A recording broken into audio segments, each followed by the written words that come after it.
सतगुरु के साजी निवाजी प्यारे साध संगत जी, प्यार और सत्कार से कहना धन निरंकार जी।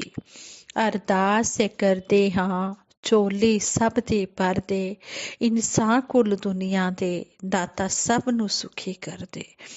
सतगुरु माता जी, निरंकारी राजपिता जी, निरंकार दातार के चरणों में सभी के भले की कामना करती है दासी। सभी का भला मांगते हुए अरदास करती कि सच्चे बादशाह सभी के घरों में हर प्रकार के सुख हो, किसी को भी कोई कमी ना हो, खुशियां इतनी हो कोई कमी ना हो। और आप सभी के आशीर्वाद से आप सभी का शुक्राना करते हुए दासी ये विचार रखने जा रही है। इन विचारों द्वारा हमें यही समझाया गया है कि हमने हर एक का भला ही मांगते चले जाना है। साध संगत जी, संपूर्ण हरदेव वाणी में सतगुरु बाबा हरदेव सिंह जी महाराज इस शब्द द्वारा इशारा करते हुए हमें समझाते हैं कि बुरा किसी का मत कर बंदे, सबसे बुरी बुराई है। भला सभी का सदा किए जा, सबसे भली भलाई है। धन के बल पर बदल भी लेगा, इस जहां का फैसला सदा अटल है बदल न सकता। उस जहां का फैसला, यहाँ का सब कुछ यहीं रहेगा, साथ न कुछ भी जाएगा। यही तेरा बस जोर चलेगा, यही तेरा जो बस जोर चलेगा, वहां नहीं चल पाएगा। सतगुरु से ज्ञान ले तेरे काम वहां ये आएगा, तेरी नेकी काए बंदे मोल भी पड़ जाएगा। कहे हरदेव संत मति को जीवन में अपनाएगा, निश्चित ही दरगाह में रब की वो जन बख्शा जाएगा। साध संगत जी, हमें सतगुरु बाबा जी भी ईश्वर द्वारा यही समझा रहे हैं कि किसी का बुरा नहीं करना है। बुरा करना बहुत ही बुरी बात है, बहुत ही बड़ी बुराई है। इसलिए हम भला ही मांगते चले जाएं। जैसा हमें सतगुरु समझाते हैं हम उस बात पर चलते चले जाएंगे तो हमें जीवन में आनंद ही आनंद मिलता चला जाएगा। ऐसे ही दासी एक स्टोरी भी आप जी के चरणों में शेयर करने जा रही है। साध संगत जी कहते हैं, एक बादशाह के महल की चार दीवारी के अंदर ही एक वजीर और एक मंत्री रहते थे। हम उम्र होने के कारण वजीर और मंत्री के पुत्रों में बहुत गहरी दोस्ती थी। दोनों एक साथ पढ़ते और खेलते थे। वजीर के कहने पर मंत्री का लड़का उसके सब काम कर देता था। वह वजीर को चाचा कहकर बुलाता था। उस बादशाह के कोई संतान नहीं थी, इस कारण वह मंत्री के बेटे को बहुत प्यार करता था। बादशाह मंत्री के बेटे को अपने बेटे के समान ही समझता था।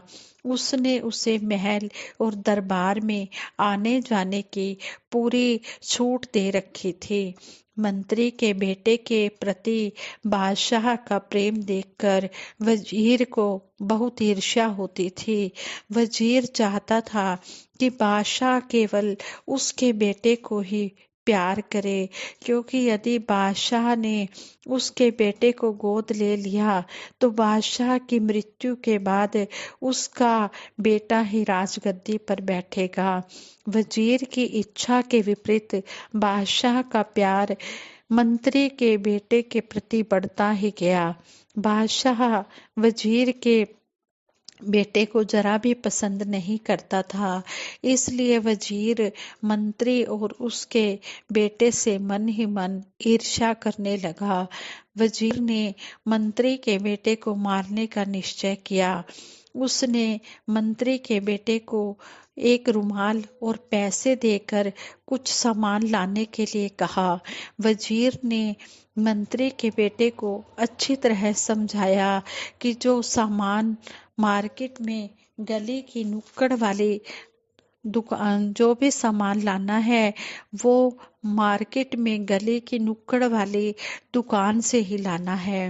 मंत्री का बेटा एक रुमाल और पैसे लेकर मार्केट की ओर चल दिया। उसने देखा कि उसका मित्र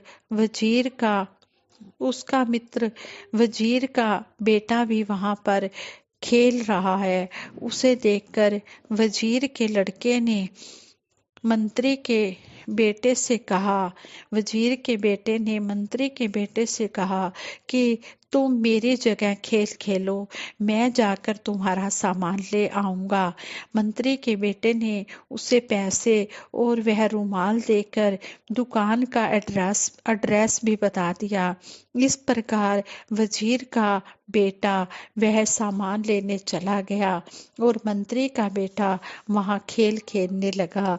वजीर के बेटे ने दुकानदार को पैसे और वह रुमाल देकर कहा कि जो सामान मैं लेने आया हूँ वह इस रुमाल में बांध दो। उस दुकानदार ने रुमाल में बने हुए निशान को पहचान लिया। वह रुमाल वजीर ने उस दुकानदार को दिखाते हुए कहा था कि जो लड़का इस रुमाल को लेकर उसकी दुकान पर आए तुम उसे मौत के घाट उतार देना। मंत्री के बेटे को मारने के लिए वजीर ने उस दुकानदार को पैसे भी दिए थे। दुकानदार ने अंदर भट्ठी जलाकर सारी तैयारी पहले से ही कर ली थी।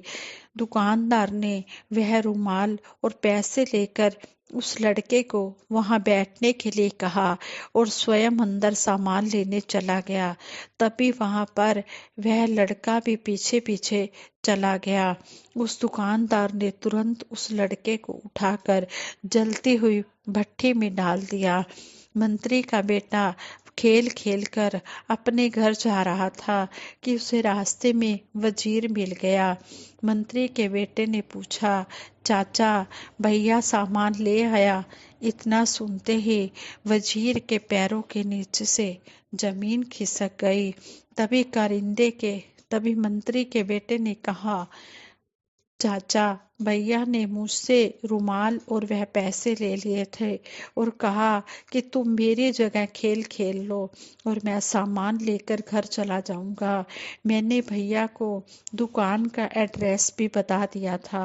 वजीर की आंखों के आगे अंधेरा छा गया और उसके मुख से एक भी शब्द नहीं निकला।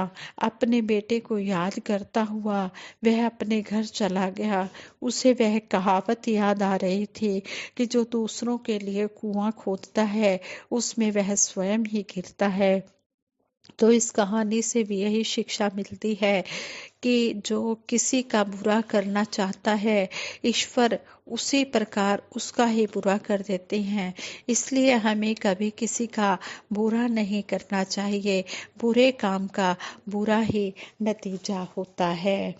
संगत जी, तो कितना सुंदर हमें सत्संग में भी समझाया जाता है कि कर भला हो भला।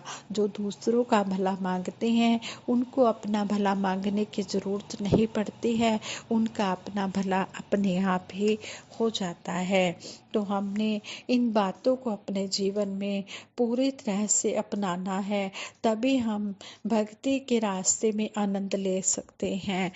संगत जी, कबीर दास जी का भी एक बार एक दृष्टांत सतगुरु बाबा हरदेव सिंह जी महाराज ने अपने विचारों द्वारा हमें बताया, हमें समझाया कि एक इंसान कबीर दास जी से मिलने के लिए उनके घर आया। कबीर दास जी घर पर नहीं थे। उनकी पत्नी ने बता दिया था कि कोई अपना समय पूरा कर गया है, तो फलां जगह उनके संस्कार पर कबीर दास जी गए हैं।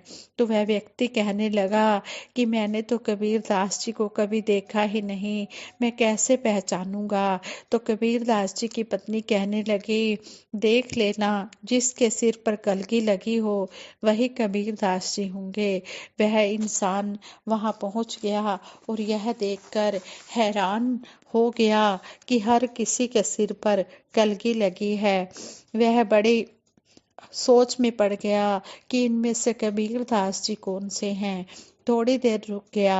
जब सारे वहां से बाहर आए तो क्या देखता है कि सबके सिर से कलगी हटी हुई है, एक के सिर पर ही कलगी लगी हुई है। इससे वह इंसान समझ गया कि यही कबीरदास जी हैं। उनके पास जाकर इसका कारण पूछा तो कबीरदास जी ने समझाया कि जब अंदर शमशान में थे तो सबको एहसास था कि हमने भी चले जाना है, लेकिन जब शमशान से बाहर आए तो मन में यही भाव कि मैंने जाकर पेपर्स बनवाने हैं, उसकी जायदाद अपने नाम करवा लेनी है। वही वैर, नफरत, घृणा का भाव शुरू हो गया।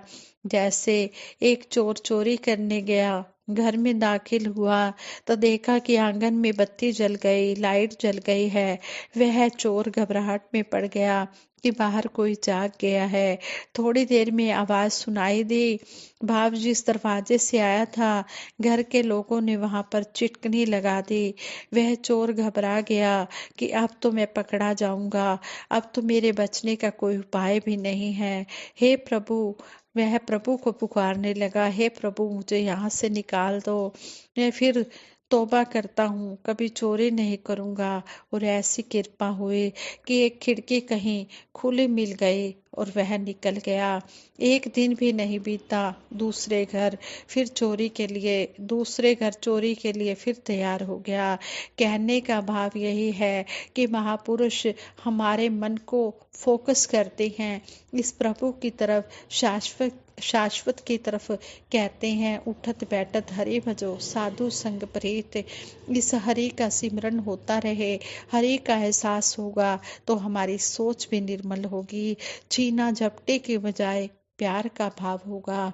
महापुरुष परोपकारी हृदय से यही चाहते हैं कि कोई भी इस प्रभु के एहसास से खाली न रहे। यही प्रभु के साथ नाता जोड़कर हम अपना जीवन बिताते चले जाएं। इस ज्ञान को पाने से एक तो आत्मा का कल्याण हो गया और दूसरा रिजल्ट यह निकलता है कि इस लोक की यात्रा जो हम तय कर रहे हैं वहाँ सबर, संतोष, समर्पण भाव के साथ पावनता, निर्मलता हो गई। तेरे मेरे जाति पाति मजहबों मिल्लत के भेद भय गिर जाते हैं, भेदभाव सब गिर जाते हैं। महापुरुष कहते हैं, कहे कबीर इस जन का तीन लोक कित ठोर। प्रभु के नाम पर मजहब और धर्म का नाम लेकर, परमात्मा का नाम लेकर इंसान क्या क्या कर रहा है। कहते हैं कि 30 अपराधी जीवन को तीन लोक कित ठोर, उसको कोई ठिकाना मिलने वाला नहीं है। तो कहने का भाव कि भगत जन, संत जन इंसान को यही कह रहे हैं कि इसका बोध हासिल कर लोगे तो सहज परिणाम होगा, भेद भ्रम मिट जाएंगे, भ्रम बाकी ना रहे तो फिर मेरा धर्म ऊंचा, तेरा धर्म नीचा, फिर तो जात पात पूछे नहीं कोई, हरि को भजे सो हरि को होए। फिर तो सारे ही अपने नजर आते हैं, कोई पराया बेगाना नहीं। इस दृष्टि से युक्त हो जाते हैं तो फिर नफरत की बजाय प्यार को बढ़ावा मिलता है। इसी प्यार से युक्त होकर हम जीवन जीते चले जाते हैं। घरों का स्वर्ग रूप देने में हमें सहायता मिलती है, समाज में निखार आता है और अपने देश में भी मजबूती आती है। हमारे दिलों में अगर प्यार हो तो यह देश मजबूत रहे। कमजोरी कहाँ पर हुई इस देश में? यही जाति पाति मजहबों मिल्लत भाषा की दीवारें कमजोरियां हैं। नहीं जाना कि सारे बंदे इस धरती पर पैदा हुए हैं, नहीं एहसास कि 5 तत्वों के सारे पुतले हैं। यह जाति पाति कहाँ से आ गई? इन्हीं कारणों के आधार पर दंगे फसाद लड़ाई झगड़े भी हैं जिनके कारण देश पिछड़ गया और देश का कितना नुकसान हुआ। देश कहाँ से कहाँ पहुंच सकता था, लेकिन इन्हीं कारणों से देश कितना कमजोर हुआ। जैसे वह शायर का शेर भी है, इसमें शक नहीं कि बर्बादी में हाथ है दुश्मन का, लेकिन कुछ चाल कयामत की अपने भी चल देते हैं। हम अक्सर दूसरे मुल्कों की बात कर देते हैं कि यही हमारा नुकसान कर देते हैं, तो वो बात तो है, लेकिन अपने मनों को भी तो देखें कि हम खुद अपने ही मुल्क के साथ क्या क्या कर रहे हैं। कितने खुद गर्ज हो चुके हैं, हम लालसाओं से भर चुके हैं कि लड़वाते ही रहते हैं, एक दूसरे के प्रति वैर की भावना भरते ही रहते हैं। कहने का भाव यही है कि आत्मा के कल्याण की बात यहाँ पर हो रही है, यहाँ आध्यात्मिक पहलू को मजबूत करने की बात हो रही है, देश के प्रति वफादारी और देश की अखंडता के लिए भी महापुरुष संत जन अपने भावों को मजबूत रखते हैं। यहाँ यही अरदास प्रार्थना की जाती है कि दातार ऐसी कृपा करे, सभी इंसानों को सुमति मिले, ताकि देश के वासी भी प्यार से रहें और सारे विश्व में रहने वाले इंसान भी इस हकीकत को जाने, ताकि वे प्रेम से अपना जीवन जिएं। यह मुल्क भी और सारा विश्व अमन चैन सुकून के साथ विचरण करे। इस प्रकार सब एक दूसरे की पीड़ा हरते चले जाएं, एक दूसरे के सहयोगी बनते चले जाएं और इस कदर सारा ही वातावरण प्यार वाला सुकून चैन वाला बनता चला जाए। साथ संगत जी प्यार से कहना, धन निरंकार जी।